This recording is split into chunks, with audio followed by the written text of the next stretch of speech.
মই বৰ্তমান উপস্থিত আছোঁ নাহৰকটী সমষ্টিৰ অন্তৰ্গত বৃহত্তৰ চাচনি মৌজা বাঁহধাৰী অঞ্চলত আৰু বাঁহধাৰী অঞ্চলৰ যিটো পশু চিকিৎসালয় আছে সেই পশু চিকিৎসালয়ত আজি আমি উপস্থিত আছোঁ। মই দেখুৱাম মোৰ সতীৰ্থ দেখুৱাব সামগ্ৰী পৰিৱেশ আচলতে মোৰ পিছফালে হৈ আছে ৰাজ্যিক পশু চিকিৎসালয় চাচনিৰ অন্তৰ্গত চাচনি মৌজাৰ অন্তৰ্গত বাঁহধাৰী অঞ্চলত এইটো স্থাপন কৰা হৈছে। আচলতে এই অফিচটোৱে আৰু এই চিকিৎসালয় আচলতে নৱনিৰ্মিত চিকিৎসালয় হয়, কাৰণ আগৰ যিটো চিকিৎসালয় আছে তাত জহি খৰি যোৱাৰ কাৰণে এই অঞ্চলত এই নতুনকৈ এইটো স্থাপন কৰা হৈছে। প্ৰায় 64 লাখ টকা ব্যয় সপক্ষে এই চিকিৎসালয়খন নিৰ্মাণ কৰা হৈছে। কিন্তু আজিলৈকে পৰিতাপৰ বিষয় এইটো যে আজিলৈকে এই চিকিৎসালয়খন ৰাইজৰ কাৰণে মুকলি কৰি দিয়া নহ'ল। 2018 চনতে এই নৱনিৰ্মিত চিকিৎসালয়ৰ কাম সম্পন্ন হৈছিল, কিন্তু আজিলৈকে চাচনিবাসী ৰাইজৰ কাৰণে এই চিকিৎসালয়খন আচলতে মুকলি কৰি দিয়া নহ'ল। মোৰ সতীৰ্থ দেখাই আছে সামগ্ৰী পৰিৱেশ। আচলতে চাচনি হৈছে এটা বৃহত্তৰ কৃষি প্ৰধান অঞ্চল আৰু কৃষিৰ লগত জড়িত প্ৰায় 80% লোক কৃষিৰ লগত জড়িত।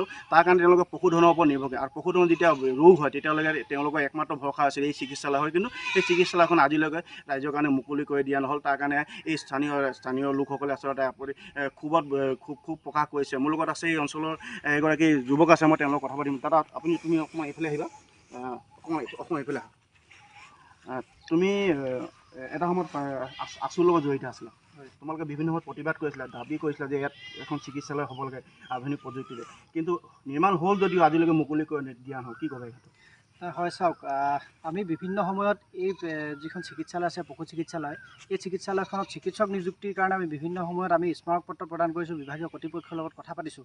কিন্তু তাৰ স্বত্তেও আজি আমি দেখাৰ পৰাই এই চিকিৎসালয়খনত এজনো চিকিৎসক অহা নাই। নাহৰকটীয়া চিকিৎসকজনে আমাক যেতিয়া আমি যোগাযোগ কৰোঁ বা যেতিয়া দুৰ্যোগ হয় সেই সময়ত নাহৰকটীয়া চিকিৎসকজনে আহি আমাক চিকিৎসা সেৱা প্ৰদান কৰে পশুসকলক, কিন্তু সি পৰ্যাপ্ত নহয়। কাৰণ গোটেই অঞ্চলটো আমাৰ কৃষি প্ৰধান হোৱাৰ কাৰণে প্ৰায় মানুহৰ ঘৰত ইয়াত গৰু ছাগলী হাঁহ কুকুৰা পালন কৰিও আমাৰ বহু মানুহ স্বাৱলম্বী হৈছে, হাঁহ কুকুৰা পালন কৰে গাঁও অঞ্চলৰ মানুহে।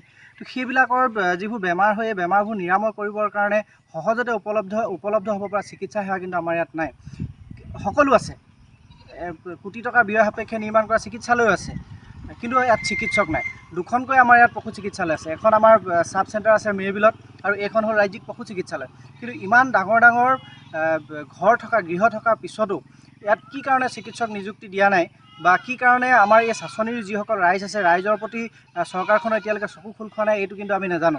কাৰণ বাৰম্বাৰ আমি দাবী জনাইছোঁ, বাৰম্বাৰ আমি এই বিষয়টোক লৈ বিভাগীয় কৰ্তৃপক্ষৰ লগত কথা পাতিছোঁ, কিন্তু আজি তাৰিখলৈকে সকলো ফুটুকাৰ ফেন হৈ গ'ল। হয়, ধন্যবাদ। মই পুনৰবাৰ মোৰ সতীৰ্থক জনাম, অকণমান আগুৱাই আহিম। আমি দেখোঁ আচলতে 2018 চনতে এই যিটো নৱনিৰ্মিত যি চিকিৎসালয়ৰ কাম সম্পূৰ্ণ হৈছিলে।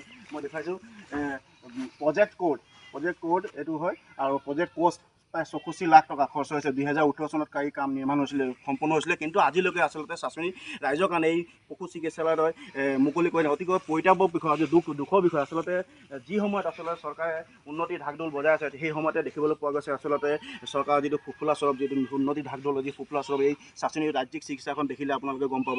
মোৰ লগত আৰু ব্যক্তি আছে। আপুনি আচলতে এই চিকিৎসালয়খনৰ আপুনি চতুৰ্থ বৰ্গৰ কৰ্মচাৰী হিচাপে আপুনি নিযুক্ত হৈ আছে। কিমান চনৰ পৰা এইটো বন্ধ হৈছে আৰু কেনেকুৱা অসুবিধা হয়? ৰাইজে আপোনাৰ ওচৰত আহে নাই? আহে দুই এজন বিচাৰি, কিন্তু হ'লেও আমাৰতো ইয়াত চিকিৎসকে নাই, ক'ৰ পৰা পাব? হয়, কিমান চনত এইটো বিল্ডিংটো কিমান চনত বনোৱা হৈছিলে?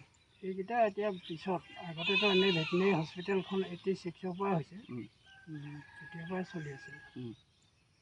86তে ঘৰ দুৱাৰ বনোৱা হ'ল, আৰম্ভ কৰা হ'ল, সেইবিলাক ঘৰ ভাগি যোৱা। এইকেইটা কিন্তু নতুন এতিয়া বনোৱা।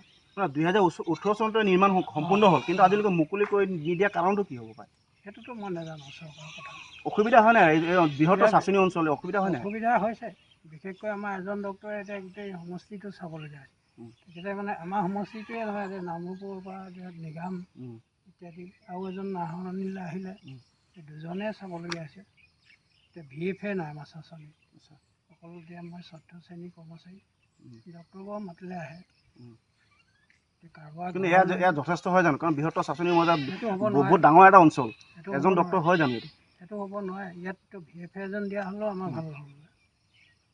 হয়, ধন্যবাদ থাকিল। আচলতে এয়া আছিল চতুৰ্থবৰ্গৰ কৰ্মী। আচলতে তেওঁ নিজে কৈছে আচলতে এজন ডক্টৰ কেতিয়াও যথেষ্ট নহয়, কাৰণ বৃহত্তৰ চাচনি বহুত ডাঙৰ এটা অঞ্চল, আৰু এই অঞ্চলৰ ৰাইজৰ কাৰণে আচলতে এই ৰাজ্যিক চিকিৎসালয়খন আজি নিৰ্মাণ কৰা হৈছে, কিন্তু আজিলৈকে আচলতে ইয়াক মুকলি কৰি দিয়া নহ'ল।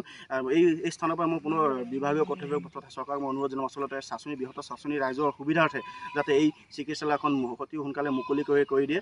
চাচনি যিটো পশুধনৰ কাৰণে যিটো বনোৱা যি চিকিৎসালয় মুকলিকৈ আচলতে ৰাইজৰ সুবিধাৰ্থে এখন যাতে অতি সোনকালে মুকলি কৰি দিয়ে, তাৰ কাৰণে আহ্বান জনাম।